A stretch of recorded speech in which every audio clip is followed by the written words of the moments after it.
مصر مفتقده قياده سياسيه بحجمي. تخيل انا لما ابقى رئيس مصر، ولا تقول لي سيسي ولا عنتريسي بقى.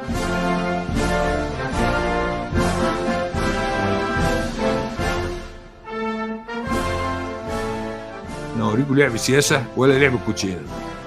هشام المصري شخصيه متعدده الاوجه، يعني بيتكلم في السياسه، في هشام اللي بيتكلم في السياسه، وفي هشام اللي بيتكلم في النقد الديني ونقد الاديان، وفي هشام اللي بيتكلم في الفلسفه. انا بتكلم في السياسه، السياسه ليس فيها اخلاق. تمام. انا لو رئيس مصر اعمل ايه؟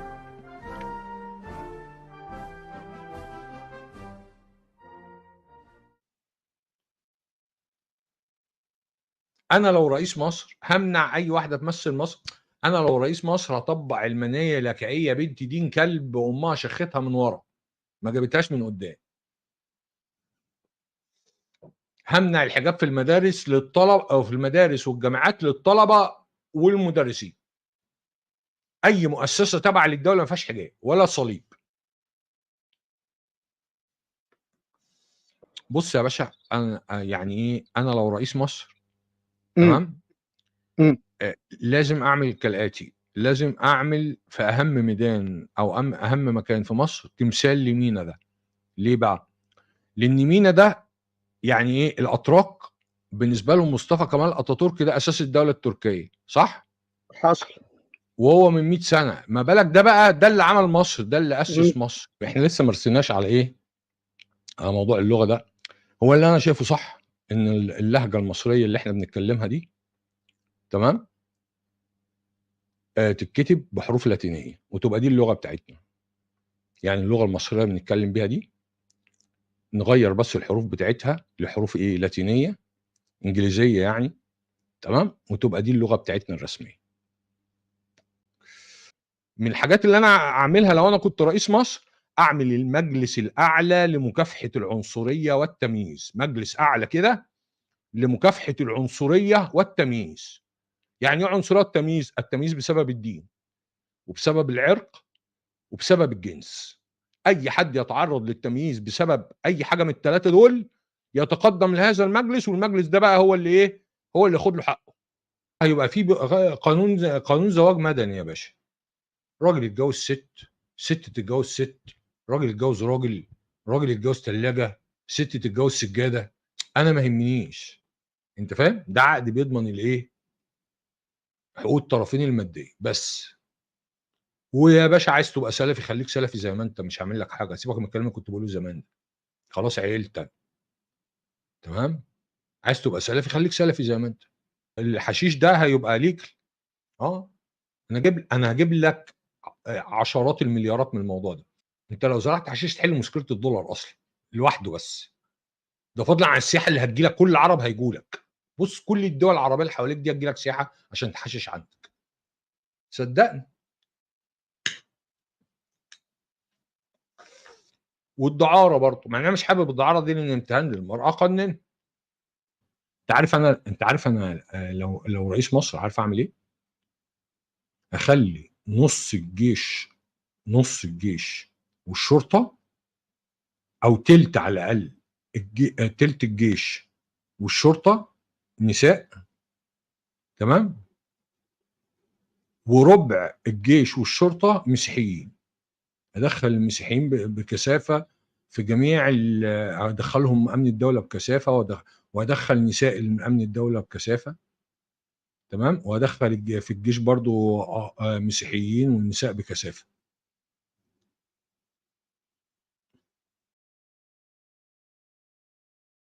دوله زي مصر دي عار ان ما يبقاش عندها سلاح نووي.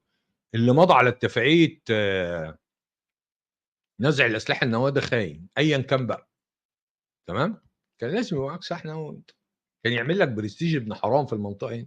كنت تحل محل امريكا انت وتحمي دول الخليج وتاخد منهم فلوس مثلا. وانت اكتر دوله، ده انت بتنافس كنت امريكا وبريطانيا في العلماء النوويين، يعني انت عندك الامكانيات العلميه. لكن بهايم، شويه بهايم بيحكموك، ويجوا الناس تسخر مني انا عشان اقول لك هشام مصر رئيسا. انا احسن من الناس دي كلها، انا شايف نفسي كده بصراحه. انا واحد من الناس مثلا عمري ما امضي على حاجه زي، انا كان لازم اعمل يعني انا لو رئيس مصر مسكت مكان السيسي كان زماني مثلا في 2014 كان زماني عامل سلاحنا لغايه دلوقتي. يعني انا لو رئيس مصر ساصفي الاخوان المسلمين واقتلهم في جميع انحاء العالم. اي عضو في جماعه اخوان المسلمين في اي مكان في انحاء العالم ساكلف المخابرات المصريه بتصفيته فورا، حتى لو لم ينتج عنه عمليات ارهابيه، مجرد ان هو يبقى عضو بس. تمام. انا لو رئيس مصر اعمل ايه؟ اول حاجه امد قطاع غزه ده بميه وكهرباء، يعني من الاصل من قبل الحروب دي كلها ما تحصل اكون بديله مدد له خط ميه وخط كهرباء. جميل. وهدي حركة حماس جميع أنواع الأسلحة المضادة للطيارات المحمولة والمضادة للدبابات، وهدربهم. تمام. وهسلحهم وهسهل لهم دخول أسلحة من إيران، وأنا هسلحهم وأدربهم وكل حاجة. تمام. ليه بقى؟ طب أنت إزاي بتقول كده عشان ما أنت ضد حماس في البتاع؟ قايل أنا قلنا إحنا بنتكلم إيه؟ سياسة. إسرائيل عايزة تاخد الارض كلها زي ما انا قلت لك، وترمي الفلسطينيين حبه عندك وحبه عند الاردن، فانت من حقك في السياسه لا توقف الخطه دي. ازاي بقى؟ ان انت تقوي حماس، تخليها شوكه في حلقهم. تمام. تخسرهم خسائر فادحه، يضطروا يعملوا وقف الاطلاق النار. تمام. سد النهضه ده كان زماني ضربه من امبارح مثلا. انت خد بالك، ما كنتش استنى انا سد النهضه.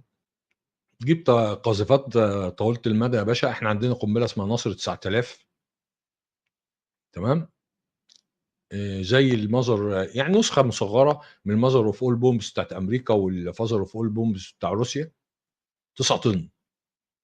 تطلع طيارات يا عم، حتى تطلع طيارات بلاش قاذفه، نشتري قاذفه. حتى لو طلعت طيارات النقل بتاعتنا وربطنا عليها يعني على جسم الطياره، انت خد بالك الفيسولاج بتاعها، ربطنا عليه مثلا كل طياره قنبله ولا حاجه، ورمينا عليهم 10 20 قنبله. انت لا، مش هيسمحوا لي مين يقصهم، واللي مش هيسمح مش هاخد اذن حد انا. ده امن قومي بتاع مصر. ده ترامب بنفسه قال لك المصريين هيفجروه. تمام. اروح ضربه يا باشا على طول. وهضرب ايه بقى؟ احزنهم عليه. مش هضرب الجسم بتاع السد الاصلي نفسه، خليه موجود. هضرب لهم الجزئين بقى اللي على اليمين وعلى الشمال اللي محطوط فيهم التوربينات. التوربين ب 450 مليون يورو. ب 450 مليون يورو. 4 توربينات، 2 هنا و2 هنا، هدمره لهم. فطبعا المخرج هيتدمر، فالميه هتنزل، يعني اخلي لهم بس كعطوا عليه ذكرى ان انا طرقعت لهم.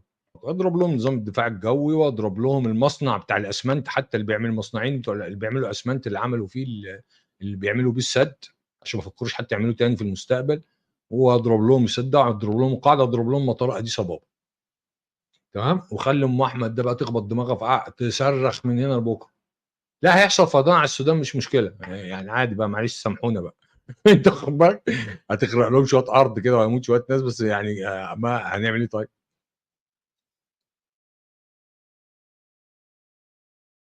ليبيا دي كان لازم تخش لغايه اخرها، تاخدها لغايه اخرها بالجيش بتاعك كده، طاير العيال اللي هم تبع اردوغان اللي هناك دول بس، وتعين حفتر عليها يا باشا بس وخلصت. وبتاخد نسبه من الدخل اللي بتدخله من البترول والغاز، نسبه محترمه تطلع لك 20 30 مليار دولار كل سنه كده محترمين، تصرف بيهم على جيشك. فهمت؟ دي استراتيجيه عاليه جدا، يعني اللي موجودين حتى مع احترامي ليهم واحترامي لسياده الرئيس ولما نحاولوا لا يفهموها اصلا. الاخوه في ليبيا والاخوه في السودان، انتوا عايشين ازاي دلوقتي؟ بلاد مفككه وخربانه، وانتوا لاجئين في كل البلاد. تمام.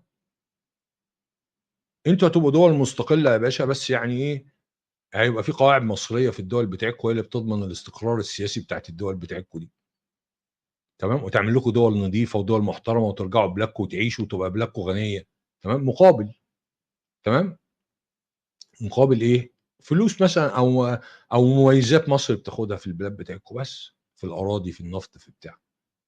ولا قلت لك ان انا احتلك ولا الناس دي بقى انت جايبها منين؟ نفسي انا ابقى رئيس مصر يعني،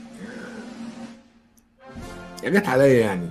بفكر ان انا ارشح نفسي لرئاسه الجمهوريه في 2030، وان انا عندي برنامج فعلا وهعمل حلقات. انا طبعا هتراجع عن موضوع السلسله ده عشان ما يعمليش مشاكل امنيه. كان عندي برنامج رهيب فعلا. اخليها زي تركيا كده 5 سنين. بص انا في 8 سنين اخلي الاقتصاد بتاعك قد اقتصاد السعوديه او اكبر حته. انا لو رئيس مصر في 20 سنه اخلي مصر دي اليابان. اعمل لك معجزه اقتصاديه. طب انا احسن ولا السادات؟ طيب انا احسن من السادات. تمام، انا احسن من مبارك يا عم. انا لو مسكت مصر هادي اداء احسن من الرئيس السيسي 50,000 مره. انا واحد مقتنع بكده يا اخي. على الاقل عندي برنامج. هو سياده الرئيس ما عندوش اي برنامج، ماشي كده بالبركه. انا شايف ان انا مستوايا يعني الثقافي والسياسي اعلى من لو جبت كل رؤساء الدول الناطقه باللغه العربيه من المغرب لغايه دول الخليج. مفيش واحد، مش غرور والله ولا نرجسيه، مفيش واحد يمتلك ثقافتي وفهمي السياسي ولا اي حاجه من الحاجات دي. انا عندي برنامج رئاسي ينقل مصر دي نقله لا بقول لك لن يتخيل هذه النقله احد. وعلى المستوى العسكري هخلي مصر دي هي القوه العظمى الاقليميه في الشرق الاوسط، هي المهيمنه على الشرق الاوسط ده عسكريا. تمام، وبقى عندها سلاح نووي وبقى عندها كل حاجه. سد النهضه ده كان زماني ضربه من امبارح مثلا. لازم اربط نهر الكونغو بنهر النيل. لا هيحصل فيضان على السودان مش مشكله يعني عادي بقى، معلش سامحونا بقى. ليبيا دي كان لازم تخش لغايه اخرها. يعني احنا كنا رحنا حاربنا اليمن، مات مننا 20,000 30,000، كان هيفرق معانا في حاجه في مصر ولا حاجه؟ هيبقى في ديمقراطيه طبعا، هيبقى في ديمقراطيه. اخلي لك مصر دي مثال مش للشرق الاوسط، للعالم في التعايش بين الاديان والمعتقدات والافكار. هرجعها كوزموبوليتان زي ما كانت. خلي بالك من حاجه اوعى تستهون بيها ابدا. صدقني، انا بس الظروف هي اللي مش مساعداني. انا فرصتكم الوحيده، خلي بالك ان انتوا بس ازاي بقى. يلا خلينا نكمل يا عم بدل ما يجوا يجيبونا. اصل المشكله ان انا ايه انا مشكله انا مجنون. انا لو كنت رئيس مصر، انا بكلمك بمنتهى الصراحه، انا لو كنت رئيس مصر في الوقت الذي بدأ فيه الملك عبد الله الحرب على الحوثيين، كنت دخلت معاه الحرب دي بمقابل مالي مثلا كبير، وكنت اخد مقابل مالي كبير كان لا يقل باي حال من الاحوال عن 200 مليار دولار. تمام، لان هم دفعوا 400 لامريكا على 10 سنين عشان تدعمهم ضد الحوثيين وما عملتش حاجه. فانا كنت اخد منهم 200 مليار دولار، وكنت هبعت ب 150 الف جندي مصري يكشي تلتهم يموت مش مشكله، احنا عندنا ناس كتير. تمام، مش استهتارا بروح المواطنين المصريين بس، لا، لتحقيق المصلحه الاستراتيجيه للدوله. ليه؟ ايه بقى؟ اول حاجه كسبت فلوس كتير من غير ما اخد قروض، ابتدي بقى اعمل بيها تنميه مبلغ ضخم. تاني حاجه كنت هامن مضيق باب المندب، وهيبقى ليها قواعد عسكريه في عدن وفي الحديده. تمام، او الحديده، يعني ابقى مسيطر على مضيق باب المندب كويس. مش هتحصل بقى اي حاجه تهدد مضيق باب المندب تاني.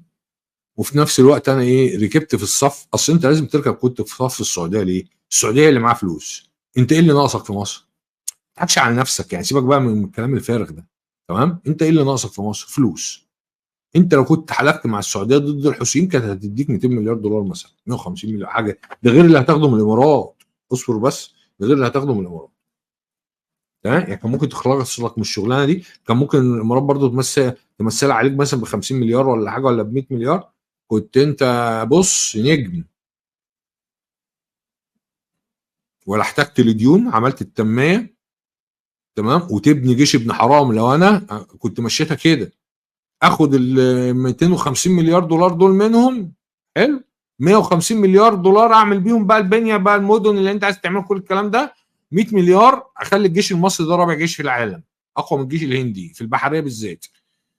تمام، اشتري حامله طيارات فرنسيه، مش حامله مروحات بس زي ما هو عمل، او ابنيها بالتعاون معاهم. تمام، اشتري غواصات اكتر، اشتري مدمرات المانيه ومدمرات صينيه، انت خد بالك، واشتري غواصات اكتر. وممكن اشتري حاملتين، مش حامله طيارات واحده، حامله ب5 مليار، واحده احطها اسطول شمالي تضمن الايه الموارد اللي هي الغاز اللي عليها صراع مع تركيا. واحده حطها اسطول جنوبي في برنيس تروح تحمي بقى الايه تروح ايه تناغش ايران، تمام، لمصلحه دول الخليج. خش الخليج يبقى انت ليك برستيجك ده، وليك حملتين طيارات، ليك ايه، ليك 3 اساطيل، واسطول قاده في اسكندريه، واسطول غربي في جرجوب تسيطر بيه على ليبيا. قصه ليبيا دي موضوع تاني، تمام. واسطول جنوبي في البحر الاحمر، تمام، بيروح يعمل اي قلق ايران تعمله تروح هناك. حلو. واتعاون مع كوريا الشماليه في السر، انا كده كده بتعاون معاها في السر يعني، تمام. اخد منها يورانيوم مخصب واعمل لي بتاع 50 راس نووي كده الوقت عاوز. حلو. بس ده وضعك الطبيعي، ان عشان اصل انت المفروض تبقى انت القوه العظمى الاقليميه في الشرق الاوسط. انا لو رئيس مصر صدقني كنت اصفي العيله بتاعت ال ثاني دي كلها. اه والله زي ما بقول لك، انا لو رئيس مصر، والمخابرات المصريه بتعمل ايه؟ يبقى هم عندهم يخت كبير بيحتفلوا فيه كده اهو، خليهم ملمومين بيحتفلوا كده. الضفادع البشريه، الضفادع البشريه بتاعتنا يا جدع، انت دخلت فجرت مواني داخل اسرائيل. فانت عندك يعني ناس لغم النفق بتاعهم موت ابن موزه وموزه وشجره الموز كلها اللي موجوده هناك دي، واخلص منهم. ناس اعداء بلدك وبيصرفوا مليارات على تخريب بلدك، وهم اللي بيدعموا الارهابيين في بلدك، وقناه عندهم بتحاول تدمر في بلدك. انت فاهم؟ فده المفروض يعني، بس لو كان في قائد قوي زي كده، انت خد بالك. بس ده انت عارف انا اللي زي ده صعب، انت خد بالك. ما فيش، اصل انت هتقرفني، انت عندي مخابرات خلصوني منه، انجز. تمام. ومش هسيب اي اثر ورايا، بس هبقى بعرف العالم كله ان انا اللي موته، عشان رب العيل بتاع الامارات اللي ابن اسمه ابن زايد ولا ابن مكتوم ولا ابن مخروم، ولا يعني طلعوا لنا منين بتوع الامارات برضه، عشان هو عامل صاحبك وايه بيحوم حواليك من وراك برضه، انت خد بالك. يعني الدوله زي البحرين دي، تخيل بحجمها القزم ده، ملكها القزم ده يتصل برئيس الدوله المصريه يتوسط له في مبارك يقول له لو سمحت ممكن عشان خاطر يخرجوا كده. انا لو رئيس مصر انا كنت شخرت له شخره تعمل زلزال 6 ريختر في البحرين، يوقع الابراج بتاعتهم كلها.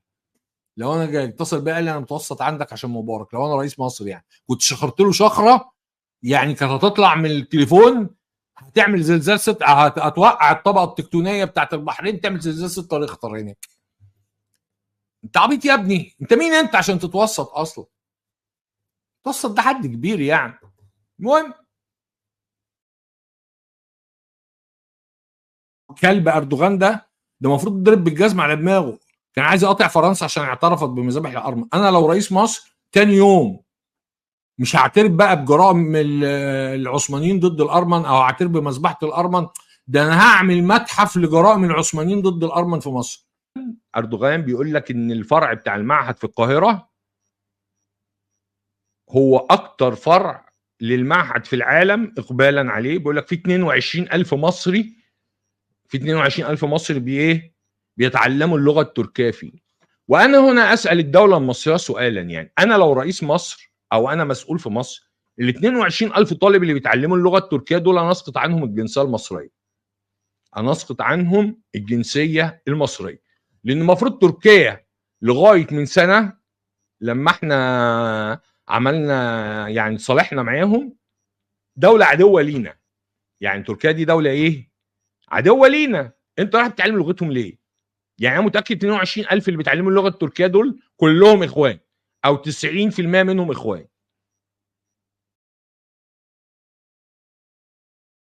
انا هبقى ايه؟ انا هبقى اللي بدافع عن الخليج من ايران بس، مقابل الاستثمارات والفلوس وبتاع.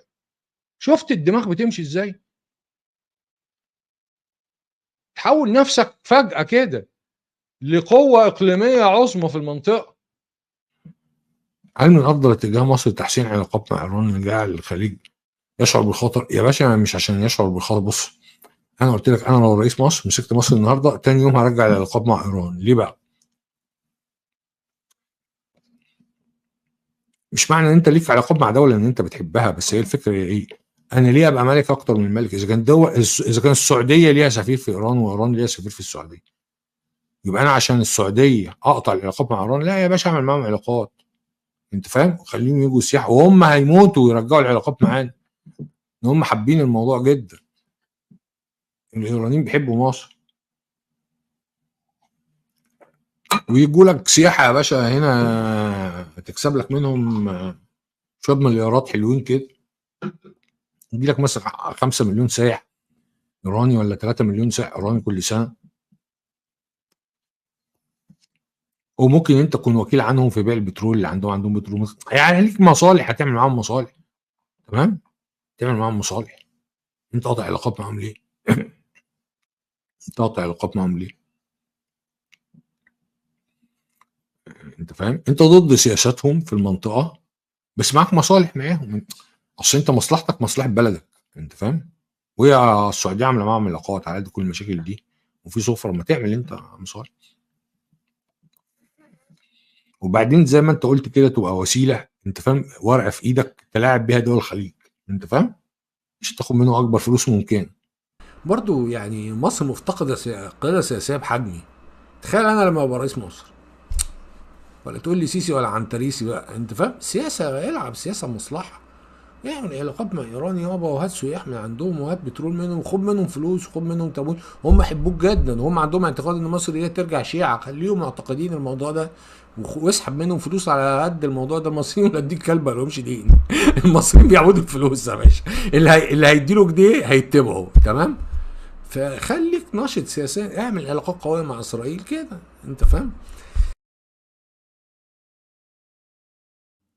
لكن روسيا، انا لو رئيس دوله، انا لو رئيس مصر، انضم للحزب بتاع امريكا على طول، وادعم اوكرانيا واديها دبابات واديها كل حاجه، واقف ضد روسيا. ليه بقى؟ روسيا مش مفيده. يعني انت لو استثنيت السلاح الروسي، روسيا مش مفيده ليك. هتفيدك في ايه؟ ولا اقتصاد ولا بتاع. لكن الغرب مفيد ليك جدا. يعني تقف في صف مين؟ تقف في صف امريكا واوروبا اللي هم مسيطرين على اقتصاد العالم. يا باشا القمح يا باشا.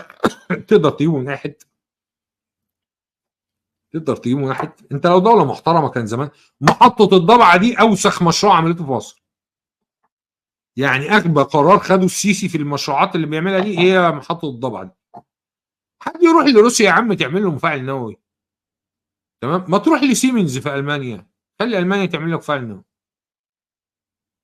خلي وبريكس ده انا مش شايف لينا فايده فيها والله برضه. خلي المانيا تعمل لك مفاعل نووي. سيمنز اكبر شركه في العالم. خلي فرنسا تعمل لك يعني. ومش مقتنع بسعره. مصر دفع فيه 25 مليار. انا مش فاهم ليه. انا في اعتقادي كهشام، انا 25 مليار دول اعمل بيهم مفاعلين بصراحه. ما تتهمش حد بالفساد ولا بالفلوس ولا بتاع. والسلاح الروسي مش محتاجينه يا عم. والسلاح الروسي احنا ايه اللي خدناه؟ ما احنا عندنا رافال ايه. انت فاهم؟ ايه السلاح الروسي يعني؟ هو الحاجه الوحيده اللي انا محتاجها من السلاح الروسي الاس اس 400 بس. وموجود عندك. لا المفاعل الروسي مفاعل. لا معاملات الامان بتاعتهم زي الخرا. تشيرنوبل بيسلم عليك. ما ده مفاعل روسي على فكره. اروح للسعوديه والامارات اقول لهم بصوا سيبكم من امريكا انا احميكم، ادوني 300 مليار دولار. اروح على روسيا دي اشتري كل اللي عندها، سخوي ومج وطيارات وغواصات ودبابات، بص كل حاجه، وهشتري منهم سلاح نووي.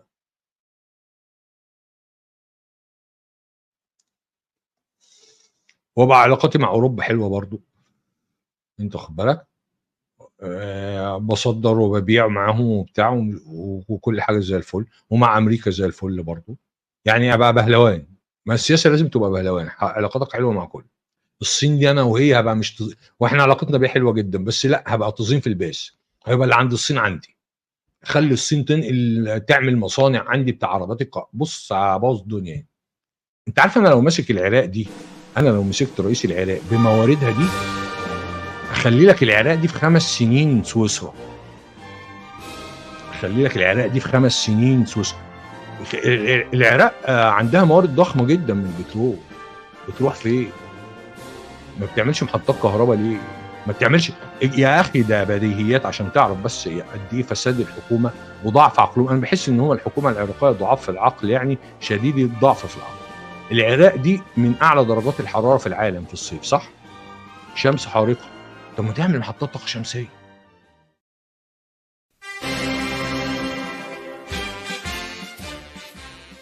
على فكره انا مره واحد بعت لي من اليمن، قال لي بص انت مش متخيل يا هشام انت شعبيتك عامله ازاي في اليمن. قال لي انت ممكن ترشح نفسك هناك، قال لي الناس كلها تعرفك.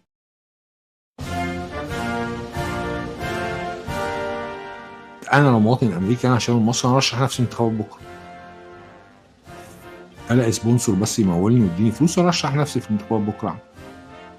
ما توصل لنا بترامب كده، انا ممكن اكتب له خطابات نار، يعني انا ممكن ونسترزق منه كده باي حاجه يعني. تمام بجد انا ممكن اكتب له خطابات، يعني ممكن اكتب له خطابات في المناظرات بتاعته مثلا، مناظر كمالا هاريس وبتاع، اخليه يمسح كمالا هاريس دي. ده الكسندر دوغين. عقبال كده انا ما حد بقى انا عقلي مثلا السيسي ولا حاجه، تمام؟ يعني السيسي ياخدني مستشار ليه يبقى انا عقلي السيسي، او محمد بن سلمان ياخدني ليه يبقى انا عقلي محمد. انا عايز ابقى عقلي حد يا جدعان، يا جدعان ما ينفعش كده، انا عايز ابقى عقلي حد والله. انت ابقى زي الكسندر دوغين كده، تمام؟ يبقى هشام دوجين.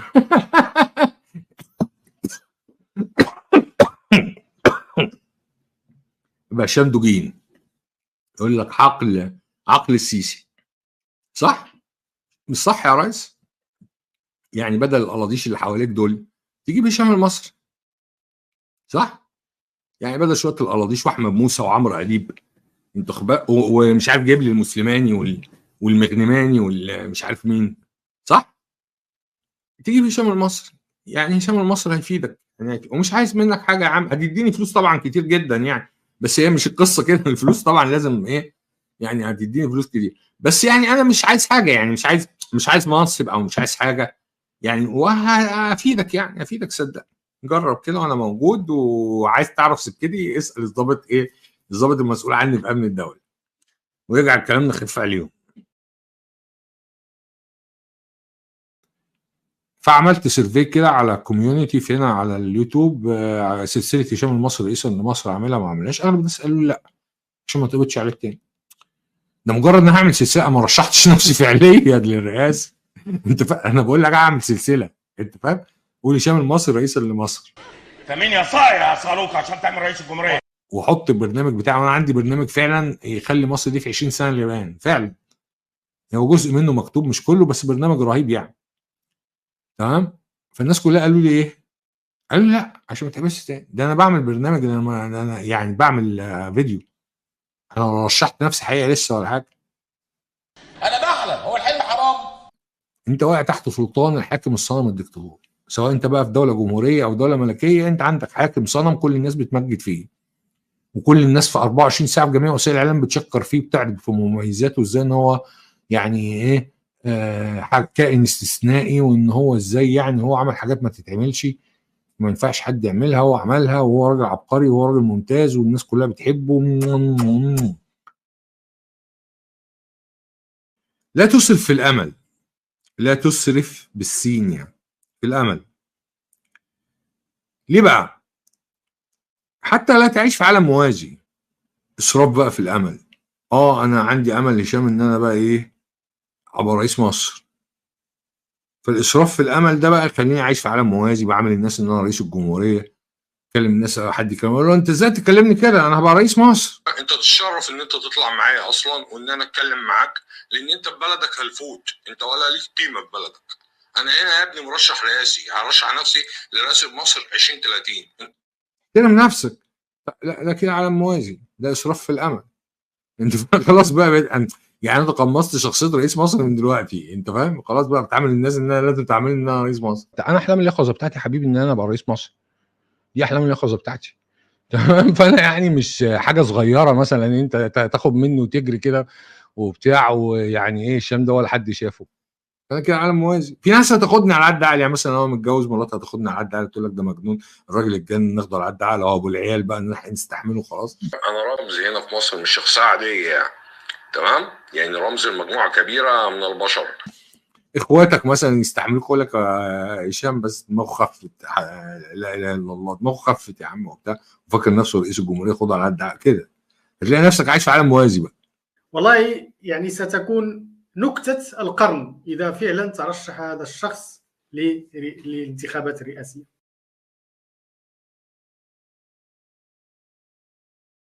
خلي بالك، اصل انت برضو ايه، اصل انت لو بقيت رئيس دوله، انت عارف ايه اللي الحاجه الوحيده اللي انا هستفادها؟ المجد بس الشخصي، ان يتقال عليا ان انا اعظم رئيس مثلا، او احسن رئيس جه في تاريخ مصر، او من بعد محمد علي، او على الاطلاق وات ايفر بقى اللي يحصل. تمام. لكن انا ولا حرامي ولا انا اخش بقى اعمل عشان اخد صفقه، ابقى منتشر. انت عارف انا اول حاجه اعملها ايه اول ما امسك رئيس الدوله؟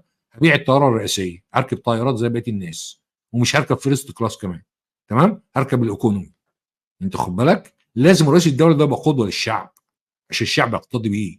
مش انا اقول للشعب جوع وانا راكب طياره بنص مليار دولار. انت فاهم؟ لا، ده ما ينفعش. انت خد بالك، امشي باقل حراسه ممكنه، موكب 3 4 عربات بالكتير. يا سلام على التواضع، سيادة الرئيس وصل من غير موتوسيكلات ولا عربيات. واقعد في شقه عاديه. انت خد بالك، ممكن يا باشا اعيش في القصر الرئاسي في اوضه المكتب، حطوا لي السرير بس انام عليه وحمام وخلاص، خلصت المساله يعني، مش متطلبات تانية. تمام. وهعلن شهريا كده على الموقع الرئاسي، شهريا هقدم تقرير بحساباتي وارصدتي كلها، انا معايا كام اول ما دخلت رئاسه، وكل شهر لازم انزل تقرير. تمام. ده كده الصح. انت فاهم؟ هبقى رئيس اسطوري صدقني. لا عمليه مش بالبساطه. بص يا صديقي، ما انا عارف ان هي مش بالبساطه، وانا قلت لك انا هبقى رئيس بكره، بس انا بقول لك على فكري، بقول لك على اللي جوايا، بقول لك على اللي بفكر فيه. انت فاهم؟ وعلى اللي بعتقده. انت فاهم؟ وعلى اللي بعتقده. انا مش حرامي، مش هخش انا مصر عشان اتوسط لاخواتي، ولا اتوسط لقرايبي، ولا اخد فلوس من صفقه عسكريه. بص يا حبيبي، ده اخويا اللي اكبر مني، انا اسمي الاصلي هشام فؤاد، اللي هو احمد فؤاد، نائب محافظ القاهره للمنطقه الجنوبيه. ده ممكن يمنعك ان انت ما تخش مصر دي تاني لاخر حياتك. فابقى انسان شريف فعلا، ابقى مضرب الامثال، مضرب الامثال عملي. لو حلمي هو ان انت بتتناك هتقوم من النوم مفزوع تلاقي واحد راكب عليك بينيك. انا لما اعمل كده، عارف ده افضل من مليون خطاب. هدي دفعه للناس. انت فاهم؟ عرفهم ان انا زيك، انا مجرد موظف بس بدرجه رئيس جمهوريه. اخويا ده امضته كانت، هو استقال، الامضه بتاعته ب 2 مليون جنيه رشاوي. الامضه بتاعته ب 2 مليون جنيه رشاوي.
ويعني ادعموا القناه يعني ماديا عشان تستمر، لان هي لو ما جاش دعم مادي جيد زي ما احنا قلنا قبل كده، انا يعني ايه، اتنحى عن موضوع اليوتيوب ده كده لفتره من الزمن.